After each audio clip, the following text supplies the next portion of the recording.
Thank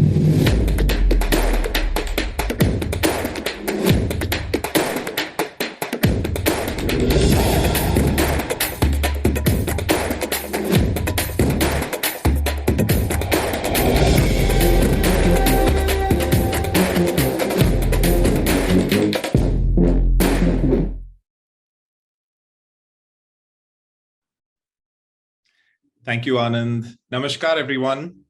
On behalf of the co-chairs and the entire conference team, it's my really bittersweet task to close the 2022 India Conference at Harvard. Leading up to the conference, our goal was to bring the audience a series of events examining different aspects of India's growth story in this transformational decade leading up to the year 2030. We wanted to explore business, policy, and culture. To quote from our website, we wanted to ask ourselves, where are we now and how do we get better? How do we grow our economy by 2 or 3 times to reach 5 to 6 trillion in GDP, trillion US dollars in GDP by 2030? How do we ensure that we export not only commerce, but also our culture overseas? And how do we ensure that the fruits of economic progress are much more equitably distributed among our vast and diverse population? We wanted to think about these questions and many, many more from multiple angles and perspectives, guided by eminent leaders, distinguished thinkers and practitioners, and renowned experts across government, business, and civil society. We wanted to facilitate a forum for thoughtful discussion and debate. The result, an action-packed 3-day conference featuring 23 events, 65 high-profile and impactful speakers, and absolutely record-breaking registration numbers of over 15,000 audience members worldwide. The silver lining of the unfortunate pandemic was that we could offer this virtual conference to such a global audience. Thanks to the tireless efforts of our entire 50-plus member conference team, the India Conference was graced by an incredible wealth of speakers from every walk of life.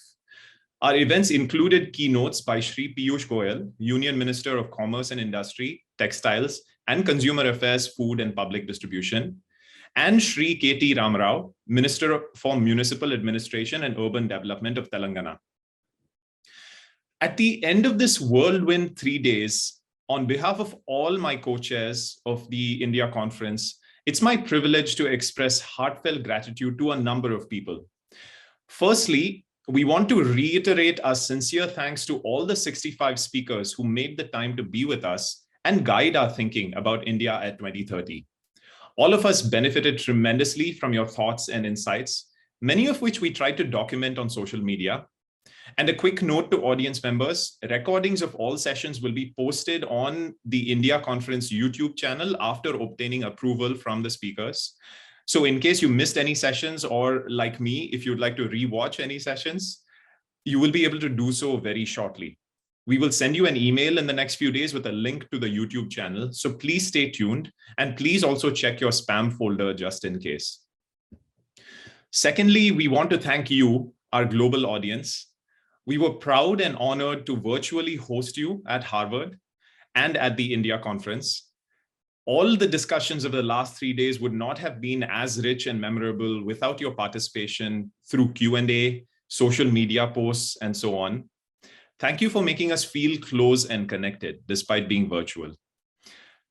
Thirdly, we are grateful to our sponsors, Godrej India, Alchem India, without whom this conference would not have been possible.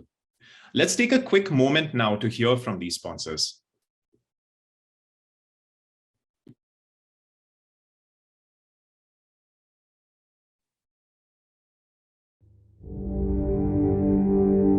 When in 1897 we started manufacturing locks, we weren't just making in India.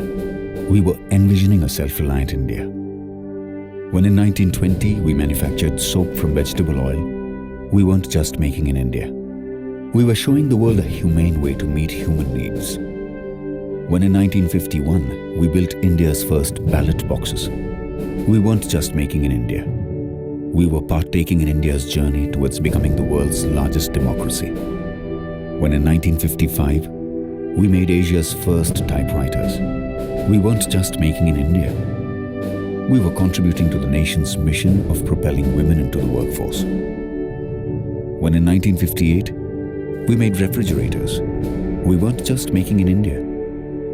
We were supporting the movement of freeing women from the kitchen. When in 1984, we introduced mosquito repellent mats, we weren't just making in India. We were contributing towards making India free from vector-borne diseases. When in 1991, we started making products that sustainably increased crop yields, we weren't just making in India. We were doing our bit to help farmers double their income. When in 2013, we made key components for India's first Mars mission, we weren't just making in India. We were participating in Free India's most glorious moment. For over 120 years, during the journey of our nation's independence, we haven't just been making in India. We have been passionately doing our bit towards making India.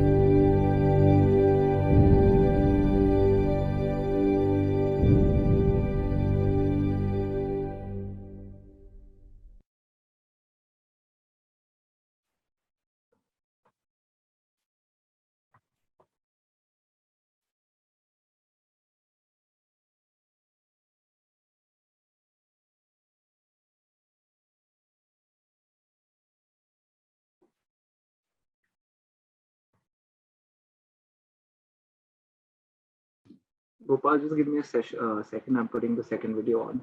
No rush, Anand.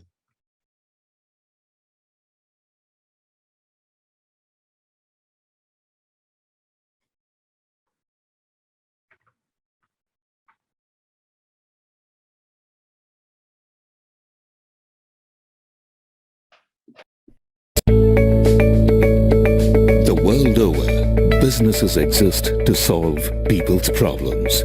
And when a business is about providing healthcare, we need to be responsive and adaptive to changing needs of the society, providing the right drugs for the most effective treatment. The idea of Alchem was born in 1973, a time when infections were the biggest threat to humanity. Constant innovation has ensured that our products succeed at a global level. Today, our markets extend to more than 50 countries worldwide. To constantly meet the demands of the global population, we have 20 manufacturing units in India and in the United States. Since inception, Alchem has maintained a strong focus on research, for we believe that there is always a better solution. Alchem Laboratory, extending life care beyond boundaries.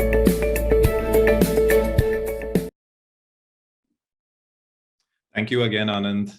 I think all of us have experienced during the pandemic the frantic race to share screen and find the right window and so on. I'm really glad Anand is helping with this. Thank you again. So thank you to our sponsors once more. And we'd also like to thank our gifting partner, Vadam Teas, and outreach partners, Startup India and the Abhinav Bindra Foundation. Next, the conference and its action-packed lineup would not have happened without the efforts of the 50+ member conference team, who came from every corner of Harvard University, the business school, Kennedy School, medical school, School of Public Health, School of Design, School of Education, and Harvard College. Thank you, thank you, thank you for all your energy, ideas, and action that made this conference a reality. Lastly, I must personally thank my co-chairs. And actually, if I could request my co-chairs to please turn on your videos, it would be wonderful to share the stage with you one final time this time. Great. We've had so many sleep-deprived nights together, worked through dozens of challenges and really high-stress moments. And somehow still we've managed to be really great friends. And we're not just colleagues, we're friends. I guess, if we've made it this far together, then we are really friends for life. And on a really serious note, it has been such a pleasure to have worked with you all. I'm really proud and honored to have stood shoulder to shoulder with you through all of this. And I really hope we get to work together again. I'm sure we're going to hang out a lot. So from all of us, to all of you. Thank you, everyone. Until next time.